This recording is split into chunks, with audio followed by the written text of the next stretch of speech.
Bosnia and Herzegovina is seeing some of its worst violence and unrest since the war 2 decades ago. As the Serbs are threatening to break away from Bosnia. This could lead to the biggest institutional crisis in the country. The stability of the Balkans is under threat. The peace accord that ended the Bosnian War divided the country into 2 republics. The president of Republika Srpska is an ally of Putin, and he wants to break away and join Serbia. In January, they celebrated Republic Day amidst displays of nationalism and a show of force. This holiday was deemed illegal by Bosnia's High Court, but Dodik said he no longer recognizes their authority. Dodik was sentenced to prison and was banned from political office, but he has no intention of turning himself in. Ićemo sigurno, ali jednog dana odnijećemo 49% Bosne i Hercegovine. What led to this moment? This is Republika Srpska with hindsight. Mi u Republici Srpskoj ne krijemo da pripadamo jednom velikom srpskom narodu. After Dodik was sentenced, he spoke at a memorial. Jer je Republika Srpska za nas svetinja, a Srbija naša država. In the audience was the president of Serbia. He came to show support for Dodik, and he publicly condemned this court ruling. So this story is incredibly relevant for this region, but it speaks to something larger. It reveals how storytelling shapes our beliefs about where borders should be drawn and who belongs within them. And it plays out in the larger arena of tensions between Russia and the West. I'll get to the current escalation, but first we must start with a little bit of history. After World War II, the world was dividing into 2 camps, those aligning with the West and those aligning with the Soviet Union. But in the Balkans, they were looking for a third way. The people who lived here had fought together against the fascists in Germany, Italy, and against some local collaborators. Tito emerged as a leader, and he used this history of shared resistance as one of the great unifying national stories. He wanted to unite the South Slavic people, but one challenge was that they were very ethnically diverse. Within these borders lived a number of ethnic groups, of which Serbs and Croats were by far the majority. The decision was made to divide the country into 6 republics, which each roughly represented a major ethnic group. But Tito and the communist leadership wanted to evenly balance the power and to prevent any group from dominating. He particularly feared domination from the Serbs and, to a lesser extent, the Croats, which were each given their own republic within the federation. So he drew the border of Bosnia and Herzegovina between them in such a way that it would become a multi-ethnic state. Bosniaks, which are Slavic Muslims, lived alongside Croats and Serbs in relatively equal numbers. But Tito still feared that Serbia could grow too powerful, so he created 2 autonomous republics, Kosovo and Vojvodina, to dilute and decentralize Serbian power. Tito never resolved the tensions between these ethnic groups, but he repressed them. The world at the time was moving towards the idea of a nation-state, but Tito repressed any form of ethnic nationalism. He promoted the concept of a common Slavic identity, and the threat of a possible Soviet invasion strengthened their national unity. He ruled the country until his death in 1980, and that's when things took a turn for the worse. Between around 1950 and 1970, they were amongst the fastest growing economies in Europe, but then their economy stagnated. There was high unemployment and extreme inflation. After about a decade of hardship, Slovenia and Croatia wanted out. They were already the wealthiest republics when the federation was formed, and this disparity had gotten slightly worse over time. They organized referendums, and the outcome was that they wanted to continue as independent states, and now all eyes were on Bosnia. Croats and Bosniaks living in Bosnia favored independence, but Bosnian Serbs overwhelmingly rejected this idea. They feared that they would become a minority in a state that is ruled by Croats and Slavic Muslims. The Serbs called for a boycott of the referendum, but it was held. And unsurprisingly, they voted to leave Yugoslavia, and the outraged Serbs responded by moving to take control of the lands where Serbs were in the majority. This marked the beginning of the Bosnian War. tens of thousands of mainly Muslim Bosnians were forced from their homes. It was one of the biggest single acts of Serb ethnic cleansing. It was a tragedy. Over 100,000 people died, and all parties committed war crimes, but Serbs in particular forced ethnic groups out of the areas that they controlled. NATO eventually got involved, and they bombed Serbian troops to force a peace deal. After 3 years of fighting, they agreed on the following terms. Bosnia was divided into two main parts, each with their own government. Political power would be shared by 3 presidents, a Bosniak, a Croat, and a Serb. And a board of foreign countries would appoint a high representative. The job of this person is to make sure that the peace deal is followed, and he has the power to remove leaders if, from his perspective, that is necessary to keep the country stable. Much of the escalation that we're seeing today is because there was a fundamental flaw in this peace accord of 1995. I'll get to that, but first, a quick word from my sponsor. So up until around 6 months ago, I was doing everything on this channel myself. I was the writer, I was the editor, and now I've hired a small team of creatives. We're 1 editor, and there's 2 more people that I'm onboarding at the moment. And one of the best ways that I found to manage a business is by using Odoo.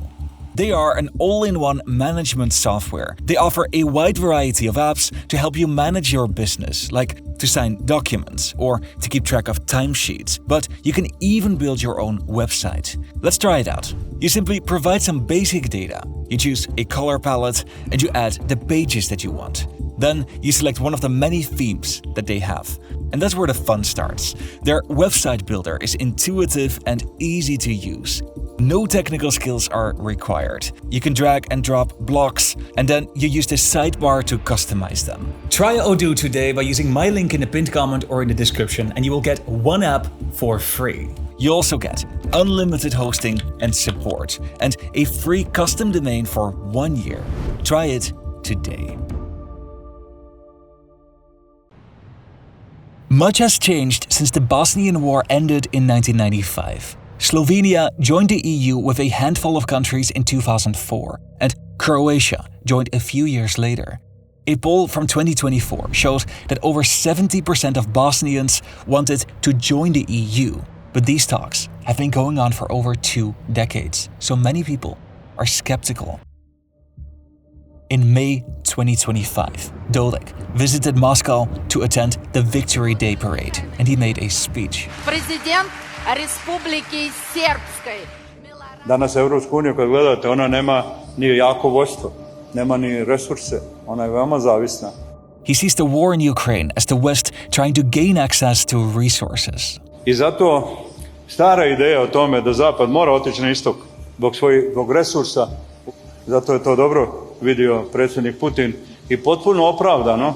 He says Putin acted to protect the Russian people in Ukraine. Da se zaštite Rusi koji su tamo, oduzima se jezik, pismo, otima se crkva. It takes little effort on behalf of Putin to support Republika Srpska, but it helps him block Bosnia's path to NATO and EU membership. But this is not the reason for the rising tensions. In 1995, the peace agreement was signed and this ended the war. But the peace accord had a few major shortcomings. Bosniaks, Serbs and Croats in subsequent years would develop their own national narrative. Bosniaks, who are Muslims, are the majority group in all these territories. Their narrative centers on a struggle for survival, highlighting the Srebrenica genocide, where over 8,000 Bosniaks were killed by Serbs. Croats are in the majority in all these regions. They are Christians, and they see themselves as caught between Serb aggression and Bosniak dominance. And Serbs are in the majority over here. Their narrative focuses on surviving in a Muslim-led state, and they see themselves as victims of history, often citing World War II. Serbs in Bosnia were the victims of mass atrocities by a fascist group in Croatia. Hundreds of thousands were killed or expelled, and infamous concentration camps now have become symbols of this brutality. Jasenovac je simbol stradanja. I sva revizija koju pokušavaju da urade ne može da uradi plodno. Since 2018, Republika Srpska organizes an annual commemoration at one of these camps. Ali Srbi nigde nisu pravili logore. Srbiju u tom dijelu nikada nisu sistematski uništavali tako kao što su oni ovdje do zadnjeg dana. All ethnic groups accuse each other of changing history to fit their narrative. Dodik considers Serbs to be the victims, and one piece of history that doesn't fit with this narrative is what happened in Srebrenica. This was a terrible war crime, which has been thoroughly investigated. It was ruled a genocide by the International Court of Justice and a special tribunal on Yugoslavia. But in recent years in particular, leaders of Republika Srpska increasingly refuse to acknowledge the official story. Dodik went as far as calling it a fabricated myth. He said that Bosnian Muslims needed a national story, so they decided to construct one around Srebrenica. This became a major concern for top officials in Bosnia, and this is where the High Commissioner decided to step in. So remember, the High Commissioner is a role that was conceived of as part of the peace treaty from 1995. This is supposed to be a neutral person, and Bosnian people don't even get a say in who this person is, but instead there's a board of global actors that include members from the EU, the US, Russia, Turkey, and many others, and they appoint who this High Commissioner is, and that person single-handedly can change the law. In 2021, it was an Austrian diplomat that had the honor, and just days before his term ended, he made a final change. He imposed a ban on genocide denial. Dodik said that Serbs must never accept this because it did not happen. The split in Bosnia then only deteriorated further. Dodik withdrew his republic from central institutions, and their government voted in favor of creating a separate army, tax authority, and a judiciary that's independent from the state. Bosnian Serb leader Milorad Dodik has attempted what Muslim leaders describe as a coup d'etat this week, signing laws that withdraw the Serb entity of Republika Srpska from power-sharing institutions, including the state police and judiciary. The international community interpreted this as Dodik trying to pave the way to legal secession, and it had been a long time in the making. Each year on January 9, they celebrate Republic Day. This day commemorates the proclamation of the Serb Republic in 1992. But since 2015, Bosnia's constitutional court ruled that the holiday was unconstitutional because it discriminated against non-Serbs that were living in Republika Srpska. But they continue celebrating this holiday every year to make a statement that they are autonomous. Živela Republika Srpska! Živela Serbia! Ićemo sigurno, ali jednog dana odjećemo 49% Bosne i Hercegovine.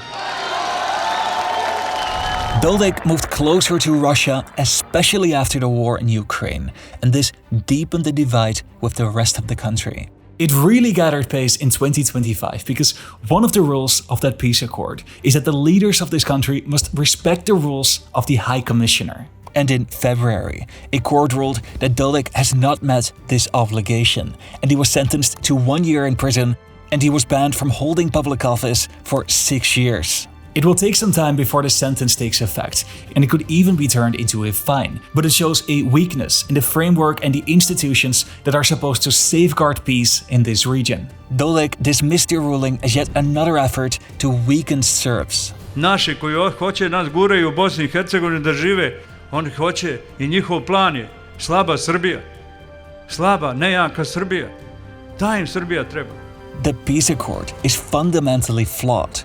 It cemented ethnic separations. It encouraged division instead of reconciliation. For a country to be unified, it needs to get behind a single national story. But this system rewards political parties that are ethnically nationalist. And the fear is that if foreign actors get behind this, it could escalate into a proxy conflict. And this must be avoided at all costs. So we put a lot of work in researching these stories, in writing them, in editing them. And if you want to support our mission, please like the video, write a short comment, and subscribe to the channel. They do much more than just make my day. They actually help the algorithm scale this video up to a larger audience, especially with topics like these, where I can expect already that a lot of people and bots are going to flood the comment section. So please show your support. And then after that, here are 2 more videos for you to consider for your next watch.